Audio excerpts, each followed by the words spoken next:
శ్రీమాత్రే నమ. జయ గురు దత్తాత్రేయ నమ.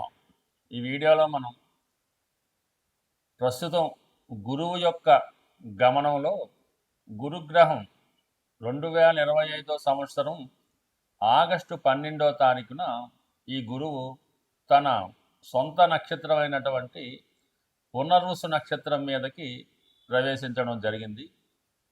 సుమారుగా 2026 సంవత్సరం జూన్ 18వ తారీఖు వరకు సుమారుగా 310 రోజులు అత్యంత శుభగ్రహమైనటువంటి గురువు ఈ పునర్వసు నక్షత్రం మీద సంచరించడం జరుగుతుంది. ఈ సంచరించడంలో నవంబర్ 12వ తారీఖు నుంచి అంటే 2025 నవంబర్ 12 నుంచి 11వ తారీఖు మార్చి 2026 వరకు కూడా గురుగ్రహం వక్రగమనం పొందడం జరుగుతూ ఉంటుంది. అంటే గురువు మామూలు కన్నా వక్రగమనంలో ఉన్నప్పుడు అత్యంత శుభ ఫలితాలు ఇవ్వడం జరుగుతూ ఉంటుంది. సో మళ్ళా మనకి ఇదే గురువు అక్టోబరు 18వ తారీఖు నుంచి డిసెంబర్ 5వ తారీఖు వరకు అంటే ఇంతంతా 2025 సంవత్సరం అక్టోబర్ 18 నుంచి డిసెంబర్ 5 వరకు కూడా గురువు కర్కాటక రాశిలో సంచరించడం జరుగుతూ ఉంటుంది. అంటే అక్టోబర్ 18న కర్కాటకంలో ప్రవేశించిన గురువు నవంబర్ 12వ తారీఖున వక్రగమనం పొంది తిరిగి మళ్ళా మిథున రాశిలోకి ప్రవేశించడం జరుగుతుంది. సుమారుగా ఒక 50 రోజుల పాటు ఈ గురువు కర్కాటక రాశిలో తన ఉచ్చక్షేత్రంలో అత్యంత బలవంతుడై సంచరించడం జరుగుతూ ఉంటుంది. అంటే మొత్తం మీద పునర్వసు నక్షత్రంలోనే ఇదంతా జరుగుతుంది. పునర్వసు నక్షత్రం 3 పాదాలు మిథున రాశి యందు, ఒక పాదం కర్కాటక రాశి యందు సంచరించడం జరుగుతూ ఉంటుంది. ఈ కారణం వల్ల ఏంటంటే గురువు ఈ సమయంలో మీకు కర్కాటకంలో గురువు ఉచ్చ పొందడం జరుగుతూ ఉంటుంది. ఏదైనా ఒక గ్రహం ఉచ్చక్షేత్రానికి వెళ్తున్నప్పుడు అత్యంత బలం పుంజుకొని తన యొక్క శుభ ఫలితాల్ని వివిధ రాశుల వారికి, గురుదశ జరుగుతున్న వాళ్ళకి, గురువు యొక్క అంతర్దశ జరుగుతున్న వాళ్ళకి అనుకూలంగా ఇవ్వడం జరుగుతూ ఉంటుంది. సో అయితే ఇప్పుడు ఈ గురుగ్రహ ప్రభావం ఏ రాశి వారి మీద ఏ విధంగా ఉంటుందో తెలుసుకునే ముందుగా ఇక్కడ చిన్న మళ్ళీ లాజిక్ ఒకటి ఉందన్నమాట. ఈ ప్రస్తుతం ఈ రాహుగ్రహం గురువు యొక్క నక్షత్రం అయినటువంటి పూర్వభాద్ర నక్షత్రంలో సంచరించడం జరుగుతుంది. ఇంచుమించుగా ప్రస్తుతం పూర్వభాద్ర నక్షత్రం మీద ఉంటూ నవంబర్ 23వ తారీఖు వరకు అంటే నవంబర్ 23, 2025 సంవత్సరం వరకు ఈ గురువు యొక్క మరొక నక్షత్రం పూర్వభాద్ర నక్షత్రం మీద సంచరించడం వల్ల ఆటోమేటిక్గా గురువు ఈ రాహు యొక్క ప్రభావానికి లోనవడం జరుగుతూ ఉంటుంది.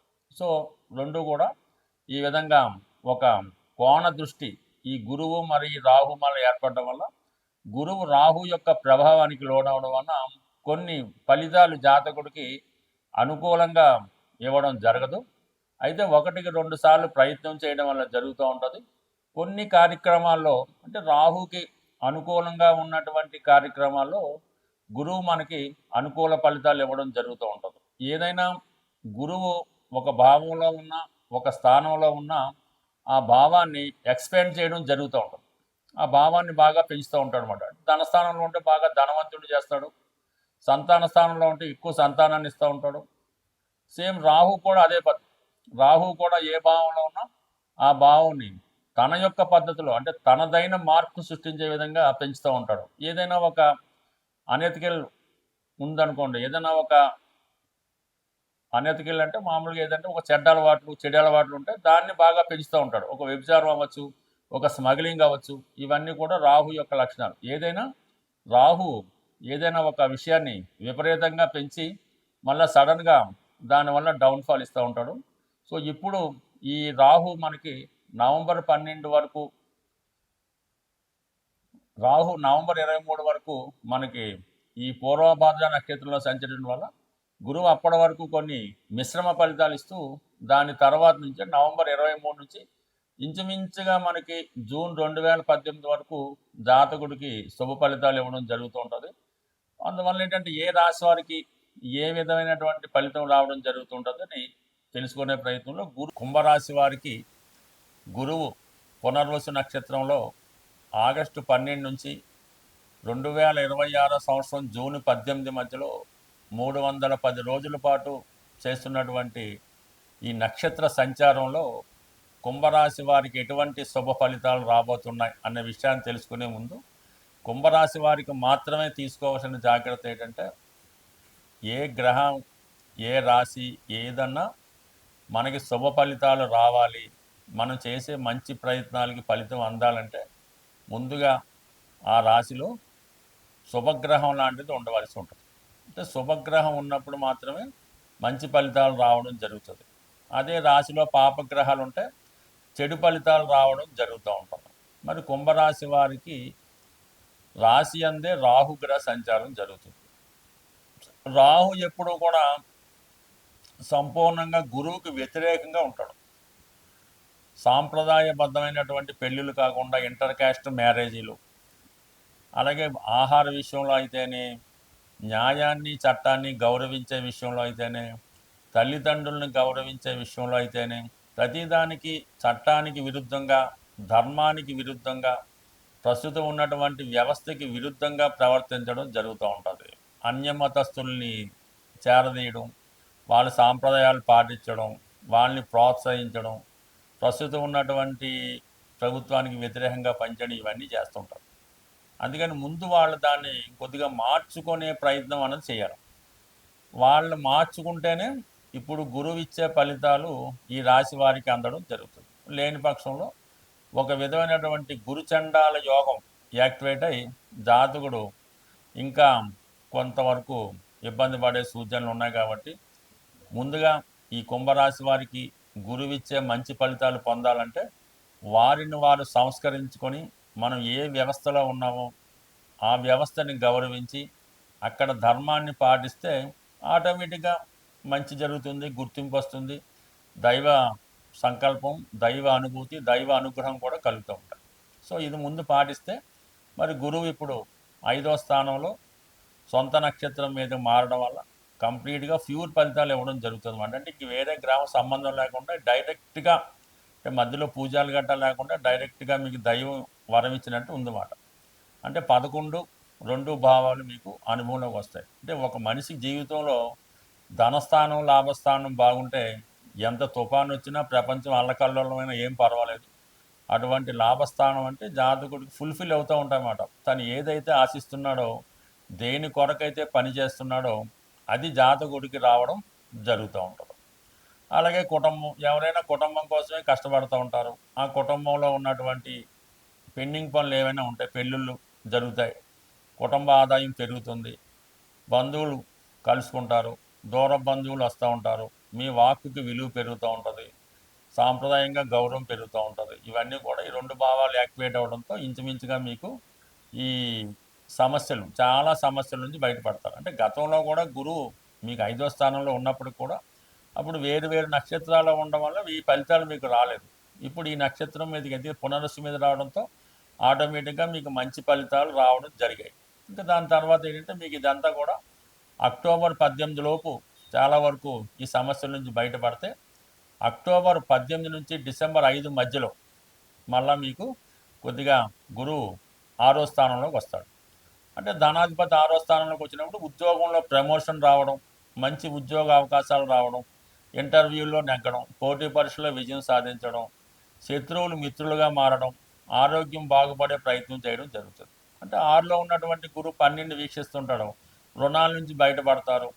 అలాగే చాలా వరకు మంచి కార్యక్రమాలకి ధనం ఖర్చు పెడతారు, ఆగిపోయినటువంటి విద్య తిరిగి ప్రారంభమవుతూ ఉంటుంది. సో ఇవన్నీ కూడా మీకు మరి డిసెంబరు 5 మధ్యలో ఒక 50 రోజుల పాటు కొన్ని అనుకోని సక్సెస్లు, విజయాలు రావడం జరుగుతూ ఉంటుంది. తిరిగి మళ్ళా గురువు మారడంతో అంటే ఓవరాల్గా ఈ గురువు యొక్క ఫలితాలు మీకు సంపూర్ణంగా పొందాలంటే కుంభరాశి వారు ఖచ్చితంగా వారి యొక్క రాహు, అంటే జాతకంలో ఉన్న ప్రస్తుతం రాశిలో ఉన్నటువంటి రాహుని అంటే పరిహారం చేయడం, అంటే పరిహారం కాదు, రాహు ఇచ్చే నెగిటివ్ ఆలోచనలు, నెగిటివ్ సమస్యల నుంచి బయటపడి మీరు క్లియర్గా సంపూర్ణంగా దైవాన్ని ఆకర్షిస్తే, అంటే దైవం వచ్చే ఫలితాలు సిద్ధంగా ఉండాలంటే మీరు కొన్ని నియమాలు పాటించవలసి ఉంటుంది. ఆ నియమాలు పాటిస్తే ఆటోమేటిక్గా మీ జీవితం క్షణాల్లో చేంజ్ అవుతుంది. బట్ ఏదైనా మీ చేతుల్లోనే ఉంది. అంటే రాహుని తగ్గించుకుంటే గురువు మంచి ఫలితాలు ఇస్తాడు. గురుగ్రహ అనుగ్రహం సంపాదించాలంటే మరి సాధారణంగా ఈ రాబోయే ఆశ్వీజ మాసం, ఈ కార్తీక మాసం, కొన్ని పండగలు వస్తుంటాయి కదా. కార్తీక మాసంలో ఎస్పెషల్లీ మీరు ఏదైనా ఒక శివమాల ధరించిన, వెంకటేశ్వర స్వామికి సంబంధించినటువంటి మాల ధరించిన, లేదంటే రేపు దసరాలో అమ్మవారికి సంబంధించిన సంకల్పం తీసుకొని మాల ధరించిన, లేదు అయ్యప్ప స్వామి దీక్ష తీసుకున్న, ఏదో ఒక దీక్ష మీరు, అది 40 రోజులు, అర్ధమండలమో, 8 రోజులు, మీ యొక్క సంకల్పాన్ని బట్టి, భగవంతుడు మీకు ఇచ్చిన అవకాశాన్ని బట్టి ఇటువంటి దీక్ష మీరు చేయడం వల్ల మీకు గురువు యొక్క అనుగ్రహం తొందరగా లభించే అవకాశం ఉంది. సాధారణంగా గురువు అటు మీ యొక్క కుల గురువుని కానీ, ప్రస్తుతం మనకు ఉన్నటువంటి దత్తాత్రేయుడు, రాఘవేంద్ర స్వామి, సాయిబాబా వారు, అంటే ఎవరి నమ్మకం వాళ్ళది, ఆ గురువుని సేవించడం, లేదు తల్లిదండ్రులను సేవించడం, విద్య నేర్పిన గురువుని సేవించడం, దానివల్ల మీకు గురువు యొక్క అనుగ్రహం లభిస్తుంది. చాలా సింపుల్గా ఒక మంచి పసుపు కొమ్ము తీసుకొని, అది మీరు వ్యాపారస్తులైతే మీరు క్యాష్ బాక్స్లో పెట్టుకోండి, అలాగే ఒక పసుపు కొమ్ము మీ పాకెట్లో పెట్టుకోండి, లేదంటే అది దండకి కట్టుకోవడం వల్ల కూడా, అంటే పసుపు కొమ్ము మీ దగ్గర ఉండడం వల్ల గురుగ్రహ అనుగ్రహం లభిస్తుంది. అదే గురువారం రోజు దైవాన్ని పూజించడం, అంటే గురువారానికి గురువు అధిపతి అవుతుంటాడు. ఆ గురువారం రోజు మీరు ఏ దైవాన్ని పూజించినా ఆ సంకల్పం మీకు రావడం జరుగుతూ ఉంటుంది. బట్ ఏదైనా గురువు యొక్క అనుగ్రహం పొందాలంటే ఎక్కువగా పసుపు వాడటం, పసుపు రంగు వస్త్రాలు ధరించడం, అలాగే పసుపుతో చేసినటువంటి వినాయకుడిని ప్రతిరోజు పూజించుకోవడం వల్ల కంప్లీట్గా మీకు గురువు యొక్క అనుగ్రహం లభిస్తూ ఉంటుంది. లేదు నవగ్రహాల్లో ఉన్నటువంటి గురువు యొక్క స్తోత్రాన్ని పారాయణం చేయడం వల్ల అనేక కారణాలు, చాలా సింపుల్గా కూడా మీరు గురువు యొక్క అనుగ్రహం పొందవచ్చు. కేవలం విఘ్నేశ్వరుని గరికతో అర్చించడం వల్ల అయితేనే, వెంకటేశ్వర స్వామిని తులసి దళాలతో పూజించడం వల్ల అయితేనే, శివుణ్ణి శుభ్రమైనటువంటి గంగాజలంతో అభిషేకం చేయడం వల్ల అయితేనే, సో ఏ కార్యక్రమం చేపట్టినా కంప్లీట్గా మీకు గురుగ్రహ అనుగ్రహం లభిస్తుంది. గురుగ్రహ అనుగ్రహం ఉంటేనే జీవితంలో అదృష్టం దొరుకుతుంది. సో ఏదైనా మరి గురువు యొక్క అనుగ్రహం ప్రతి ఒక్కరు కూడా చాలా సులభంగా పొందవచ్చు. మీరు పెద్ద కష్టపడకుండా సులభంగా మన గురువులు చెప్తున్నటువంటి, అంటే చాగంటి కోటేశ్వరరావు గారు, సామవేదం షణ్ముఖ శర్మ గారు, వారు చెప్పినటువంటి ప్రసంగాలు విన్నా కూడా గురుగ్రహ అనుగ్రహం తప్పక లభిస్తుంది. స్వస్తి.